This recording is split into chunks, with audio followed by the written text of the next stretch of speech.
कुठलाही गुन्हा दाखल करून त्यांचं आयुष्य खराब करू नका हे मी मीडियाला तुमच्याकडे यायच्या आधी सांगितलं. नाही ते मी सांगितलं मीडियावाल्यांनी मला ते त्याबद्दल करतो. आता आपण येऊ गॅजेटकडे. गॅजेट फडणवीस साहेबांनी काढलं, विखे पाटील साहेबांनी काढलं. कोणत्या दिवशी नाकारलं? मला नाकारलेलं सांगा. आज भांडूया आता आपण. तुम्हाला भांडायचं तर मला भांडा, मला भांडायचं तुम्हाला भांडायला भांडा. आलोच नाही तुझ्याकडे. नाही त्याशिवाय मग एकडील नाही जायचं, नाही मग गुळ गुळ गुळ गुळ असं होईल आपल्या दोघांचं गेम वाजी आज आज आज भाजपला danger आहे. आज मी हो. आज मी तुझ्याकडे भांडायला आलोच नाही. भांडायची वेळ परत आपण ठरवू.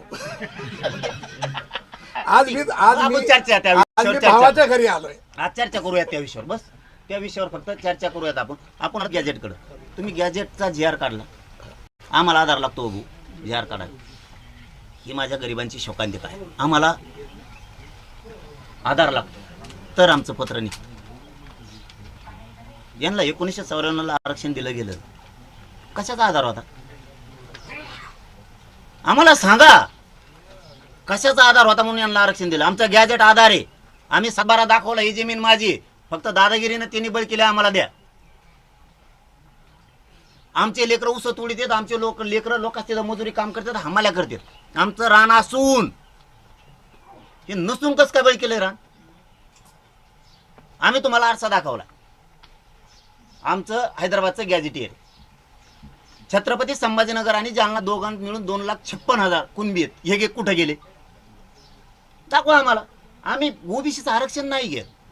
आम्ही आमच्या हक्काचं मागतोय. ती आमचं रान आहे, तुमचं 10 एकर आहे, त्याच्या शेजारी आमचं 10 एकर आहे. आमचं म्हणणं आहे तुम्ही ते खाऊ नका, आमचं आम्हाला द्या. तुमच्या 7-12 प्रमाण तुम्ही घ्या, आमचं आम्हाला राहू द्या. ओबीसीची 60% लोकसंख्या ही मराठा धरू नये, काय अडचण आहे? बरं तुम्ही हैदराबादचा जी.आर काढला, प्रमाणपत्र वाटायचं बंद कम केलं, सांग. हैदराबादचा जी.आर काढला, लागू पण केला, सरकार म्हणते 308 प्रमाणपत्र दिले, बंद कम केलं. अधिकारी डायरेक्ट म्हणते, सांगतो तुम्हाला मी, फडणवीस साहेबाच्या कार्यालयाकडून फोन आलाय, प्रमाणपत्र सध्या द्यायचे नाही. सध्या शब्द वापरला. का बरं? आता अधिकाऱ्याचं नाव सांगावं तर त्याचं काळीच लागली म्हणायचं, कारण त्याला भाजप म्हणतात. पुन्हा पुन्हा तुम्ही म्हणता भाजप वरच आला, ते गांडीतच लाकूड घालते दिसकं. त्याच्यापेक्षा ते म्हणतात नको बाबा यांच्या नादीत लागू नको, आपलं गप्पा मागा पर्याय नाही दुसरा काही. हे सत्य बोलतोय मी माझ्या समाजावरती प्रेम करतो, तुमच्यावरती प्रेम करतो.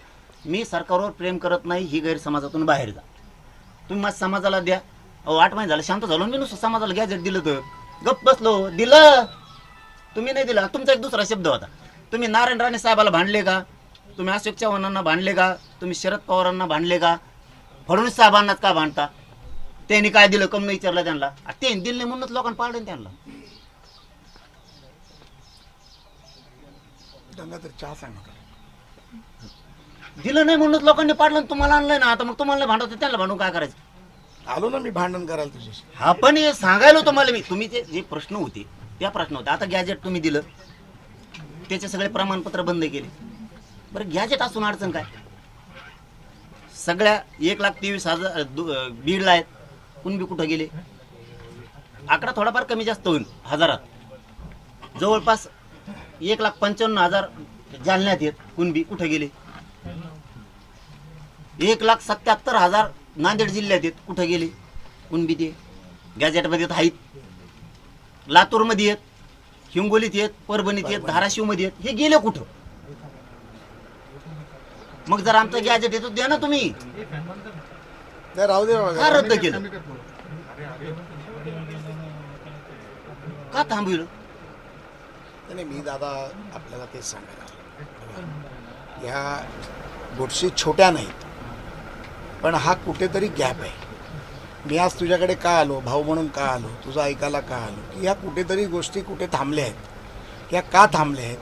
ह्या समितीकडे असेल, कोणाकडे असेल, आपल्याला बोललं पाहिजे.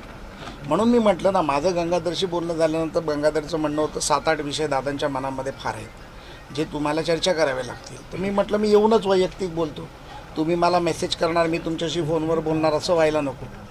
आता जे तुम्ही मला म्हणालात, हैदराबाद गॅजेटबद्दल बोलला, आपलं औंध गॅजेटबद्दलचा एक विषय असू शकतो, मुलांच्या नोकरीचा प्रश्न असू शकतो, गुन्हे मागे घेण्याचा प्रश्न आपण घ्या नाही.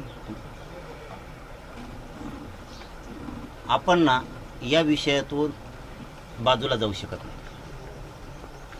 तुम्ही जर मोठ्या मनानं जी आर काढला, तुम्ही जर मोठ्या मनानं ओबीसी आरक्षणात काही जाती घातल्या, आम्ही कुणी विरोध केला नाही. आत्ता आमचं आंदोलन सुरू असताना सुद्धा 1 वर्षापूर्वी 26 जाती आरक्षणात घातला. म्हणजे आंदोलन सुरू आमचं आणि तुम्ही जाती घालता त्यांचे, आणि ज्या बसतच नाहीत त्या कोण गरीब आहे? मला निकष सांगा बरं, आरक्षणाचा मागास ठरवण्याचा निकष काय? तुम्ही ज्या ओबीसी समाजाला आरक्षण दिलं, निकष काय लावला मागास सिद्ध होण्याचा?